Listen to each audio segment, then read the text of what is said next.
మరి ప్రియమైన దేవుడి బిడ్డలారా, మరి ఈరోజు దేవుని వాక్యము ఇలాగ సెలవిస్తుంది.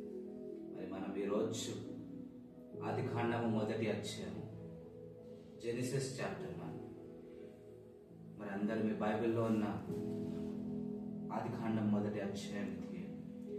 ఆది యందు దేవుడు భూమి ఆకాశమును సృజించెను. భూమి నిరాకారముగాను శూన్యముగాను ఉండెను. చీకటి అగాధ జలములపై కమ్మి ఉండెను.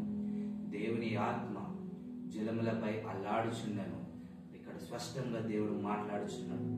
మరి ప్రారంభంలో దేవుడు మన సృష్టికి మొత్తం ముందు, ఆది అనగా ప్రారంభంలో దేవుడు ఈ యొక్క భూమిని ఎలా సృష్టించాడు, మరి మానవుని భూమిపైకి ఎందుకు వచ్చాడు, మరి ఆ యొక్క మాటలు దేవుడు ఇక్కడ మాట్లాడుతున్నాడు.